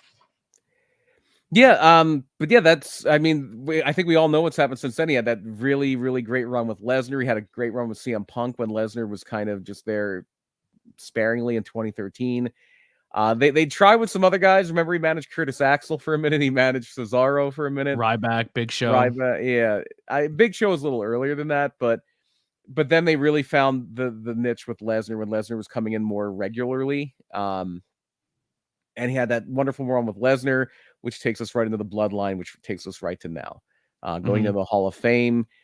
Definitely recognized by everybody as one of the all-time greats as a manager. I'll tell you what, I want to give Roman his flowers here. His introduction to Paul was great. I thought he, like, him coming up to me like, what do I say for a guy that is the best talker in the world? Like, how did I draw this draw? Like, I thought Roman was really charismatic in that intro to Paul.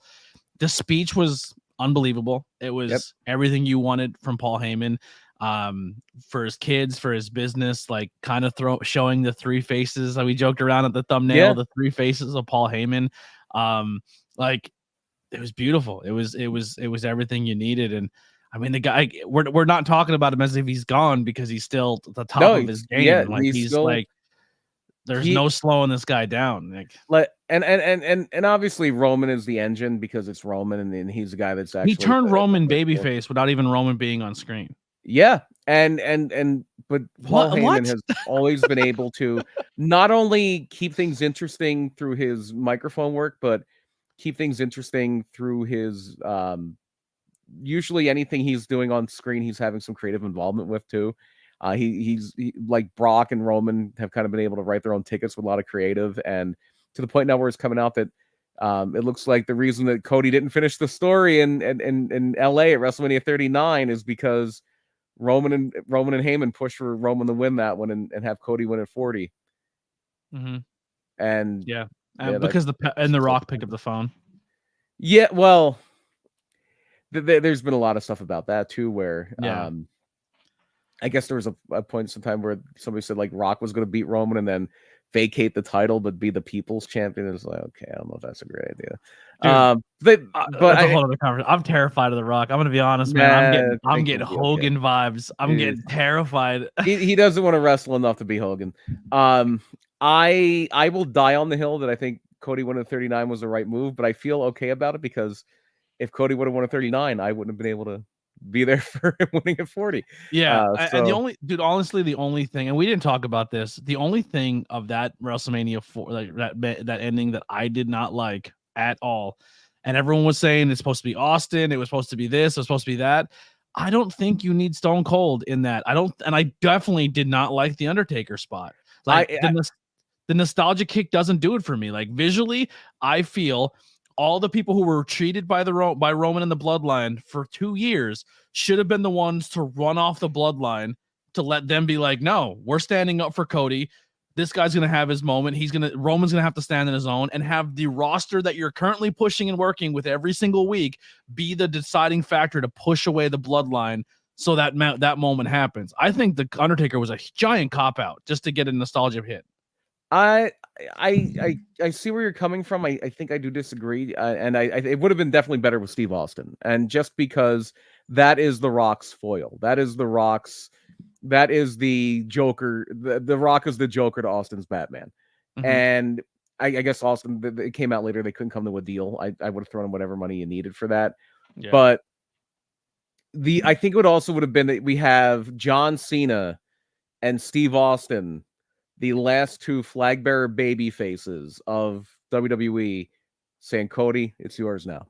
And that is something that across generations, across eras of WWE would have been a really good kind of button on that, just because it's not even about like finishing the story as far as Roman's title reign. It's like, no, Cody is the man now. Cody is the next in that line of, and I've had this discussion with people too, of like, there's a difference between being the champion in WWE and being the guy. And sometimes there isn't a guy. Sometimes you just don't have one. But you can follow that lineage of this is the flag bearer. This is the cornerstone that you're building the company around. And I think it very clearly goes from Bruno to Hogan. You didn't have one for a while. Like Brett tried, Shawn tried, Diesel tried, but you didn't really have one for a while. Because from Hogan, the next guy that's like that is Austin. And then you didn't have one. Taker was there, but he was not. I wouldn't consider him the guy either. He tried. There's been 5 of them, or 6 of them. I have to count it out. Bruno, Hogan, Austin, Cena, Roman, and possibly now Cody. Time will tell. You don't put The Rock in there with wasn't around long enough. Austin barely was around long enough. But Rock became a bigger star outside of wrestling. Within the WWE scope, it was Austin. Yeah. Austin is the guy that shot the rocket off. The Rock kept it going. It got the Rock out there a little more, but it was Austin. Like the Attitude Era, it was Austin. Totally agree. Yeah, I don't hate that at all. All right, so let's do this. Paul Heyman. We always say our Mount Rushmores, right? Is he? I mean, this is a stupid question. Is he on the Mount Rushmores of managers? Of managers, yeah. Yes. Yeah, he definitely. The tough spot on Mount Rushmore is number 4, because you make an argument for a lot of guys. Is Paul 1 or 2? Paul might be 3. Paul's either 2 or 3. Paul's either 2 or 3 for me. 1 is set in stone. 1 is Bobby Heenan. Yes. 1 is Bobby Heenan. No discussion. 2 and 3, I go back and forth, and I know you're gonna cringe at this. I don't hate it. He's so good. 2 and 3, it fluctuates between Jim Cornette and Paul Heyman. You can give Paul Heyman points for longevity, but if Paul Heyman rose over Jim Cornette, it's because he stood on his shoulders. A lot of Paul Heyman's early managerial work was very inspired by Jim Cornette. And here's where I'll put Paul over Jim. I feel like when you're in the business, and when you're a factor of the business of someone who's been around and has been and done things and has helped pave the way, and then you're no longer on the major brand, and then how you conduct yourself or how you speak about the business and what you contribute to the business after you're gone, I think Paul has done more positive in the business. Oh, Heyman has said some very controversial stuff. I know, but I'm saying, if like, Heyman had a podcast, he would probably be saying a lot of stuff Cornette's saying. But I'm saying, yeah, maybe. But I think, like, it's kind of like Sean and Brett. Like, Sean is in NXT working. And Brett's still upset about getting kicked by Goldberg. You know what I mean? Like, it's I respect. I think that's a gross oversimplification. But Brett is mostly the time when Brett's speaking about wrestling, he's very bitter and angry. But that's okay. Who's a better? That's a different question. Who's a better ex-wrestler, Sean or Brett? That's a different question. Who did a better job of leading by example as a wrestler? Brett, by far. I think they were both little cunts at some point in time. Like, I think they were both equally guilty of what they didn't like about the other one. Brett wasn't putting feces in anybody's salads or sandwiches that we know of. That's true. Because Owen was. No, Owen was doing funnier stuff than that. Owen was doing funnier stuff. Owen was doing much funnier stuff. But I respect both of them. I respect the hell out of Bret Hart. But I will always be a Sean guy. But I get very back and forth between who my number 2 is, because nobody's touching Heenan. Heenan is in a class by himself, and then it's Louis dangerously, unfortunately, does not make the Mount Rushmore. Maybe the route. I don't even know if he makes the Mount Rushmore of ECW managers. The Mount Rushmore of ECW managers probably Francine, Paulie dangerously, Bill Alfonso is probably number 1, and maybe Louis dangerously is 4th, but probably not. He's definitely better. I would go Francine over as 1. Fonzie's the man. Fonzie's 2 for me. I love Fonzie, but I would go Francine over Fonzie.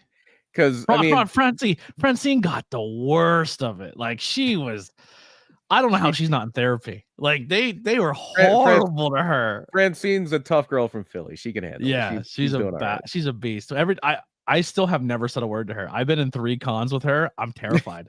Like, she intimidates the shit out of me. Francine's great. I've never met her. I know, but I'm just saying, like, she's. I've met her, but I've never spoken Francine, with her. And she's beautiful, and you know what I mean. Like, my respect for her is just like, that's fucking Francine. You know what I mean? Like, I actually, that's light. At Tom's River, I walked by, I went hi, and I just walked away. I was gonna buy an autograph, but I didn't have the courage. the one interaction with Francine I had was at Chiller Theater in Jersey, and went there, met Demolition there, met the Iron Sheik there, and I was there with my best friend, and his oldest son was 2 years old at that point, and son's with us, and we're just walking around, and we go around this corner, and Francine looks at his son and goes, "What a cute baby!" And Francine was actually pregnant at the time too. I would have melted right into my shoes. And Francine was actually pregnant at the time, so she had the mommy genes were very strong in her at that point. Yeah. That would have melted into my shoes. All right, so who's number 4 on the Mount Rushmore? That is tougher. I tend to land. I go back and forth on a few people. I tend to land on Jimmy Hart. But you can make a case for Albano. You can make a case for the Grand Wizard. Blassie. You can make a class for Blassie. You can make a case for Sherry. Sherry Sherry's up there. Yeah, Sherry is up there for me. Sherry might. If I usually land on Jimmy Hart, because apparently, like, I haven't seen a whole lot of it, but they say most people have never seen Jimmy Hart's best work. Like, if you see Jimmy Hart with a Honky Tonk Man or the Hart Foundation or Hulk Hogan or somebody like that, Jimmy Hart was getting stabbed and shot at. Like, he was that good at what he did back in the day. Jimmy Hart, he was taking stray bullets. Jimmy Hart in Memphis was purportedly on another level, and I know he just did so many other things. Like, he was doing a lot of music stuff with them, and so Jimmy Hart is usually who I put as number 4. Jimmy Hart. I don't hate that either. And I mean, the guy bought you a soda, you know? Yeah. Yes, he did. Oh man, what an episode, man! The history of Paul Heyman. BP, what do you want to do next week? What day are we doing this next week is the other question, because Sunday we will be at PPW. You want to shoot again for a Saturday? We do a Saturday again. Yeah, I have nothing going on next Saturday. I may have some going on during the day next Saturday, but I should be back Saturday plenty night, of time for Saturday night. I want to save something for May. In May, at some point, I want to do another event. I want to do Slamboree 1994 because it'll be May of 94. It'll be the 30th anniversary of the show. We're 30 years ago. It was the first pay-per-view I was ever at, and it's a very fun show. Okay, that's it. That is coming up in the future. Let's open it to the chat. We'll give you guys a couple minutes here. Post some ideas that you guys want to do. I know we talked about one in the earlier that Ryan Vox was to join, so we could do that one. Not next, but possibly in the future. Eddie Gilbert. Is there anything on your mind that you definitely really want to put out there and talk about? Not for the month of. Does the month of May spark anything up for you? You know what? This is May. I'm an idiot. We're in May now. Let's do it. Let's do Slamboree 94 next month. So everybody, fire up Peacock. We're gonna watch a show. Are you okay with this? Or yeah. You got to get Francine on the pod. I would love to. I don't. She probably has some amazing stories. Francine. Yeah, I'm a Francine Mark. Tag her in this. We have nothing but good things to say about Francine. Francine's mothers in wrestling for Mother's Day. There you go. Yeah, that'll work. Yeah, let's do that. Would be kind of fun. We'll do that one, and we'll do Slamboree the week after. All right. Top mothers in wrestling. Yeah. And why is it Judy Bagwell? Yeah, well, I think we've done this before. I think we did do mothers. We did do that. I think we did it last year, as a matter of fact. Was it on this platform though? Was it the old one? Yes, I believe so, because I remember us talking a lot about Judy Bagwell. I remember us talking a lot about Judy Bagwell because shortly after that, I met Buff Bagwell. Oh, you met him? Oh, yeah, that's right. You were at a show with him. He was a sweetheart too. Sweetheart of a guy. Let me. I think it was. I want to say it was this platform. I think it was post the podcast, and it was more of this live stream.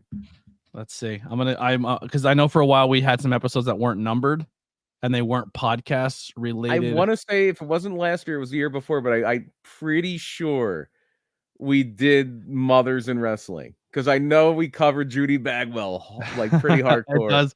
I'm gonna be honest. It is kind of ringing a bell for me as well. Let's see here. All right, that's muted. It's not gonna. It may have even been when Buff Bagwell's Dark Side of the Ring came out, or something like that. I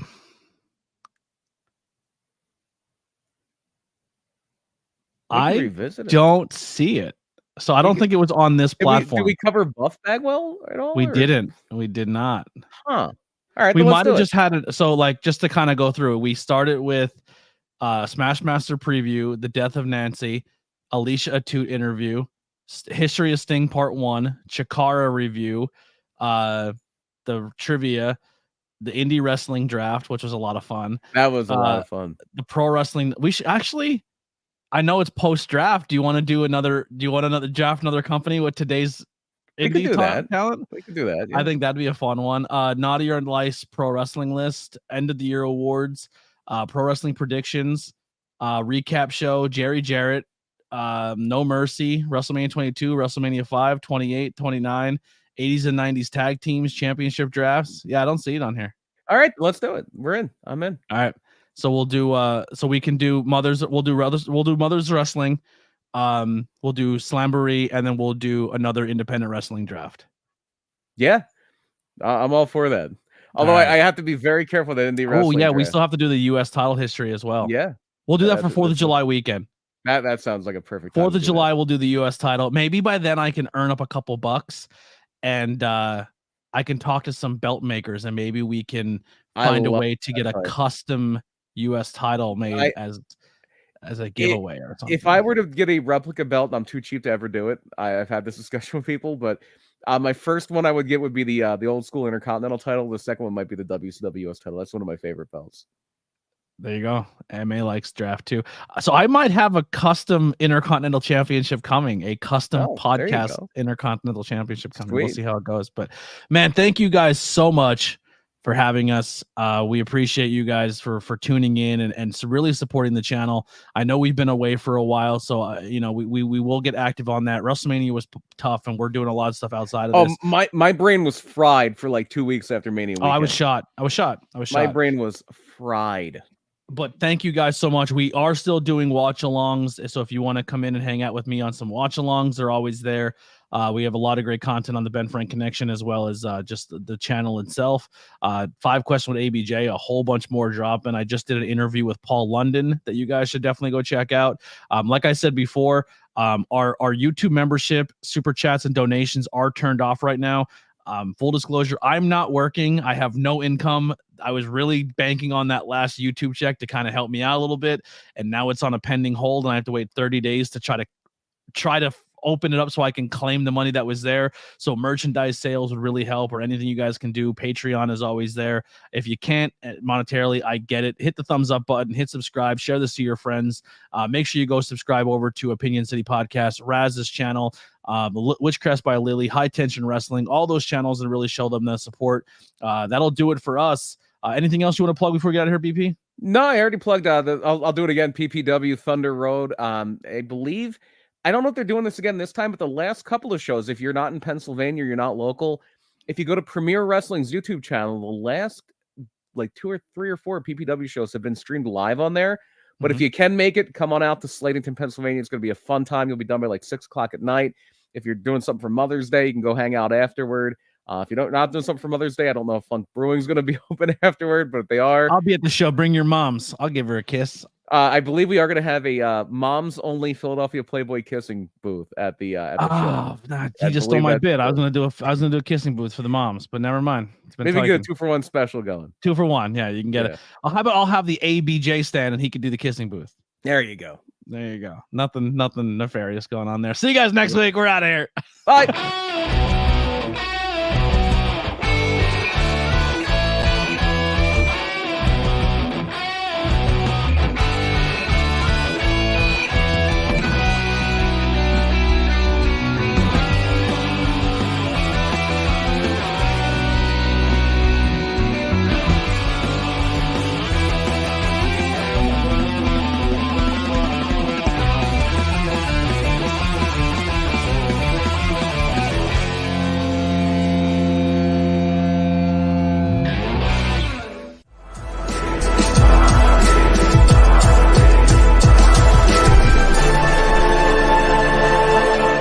Thanks for watching this presentation.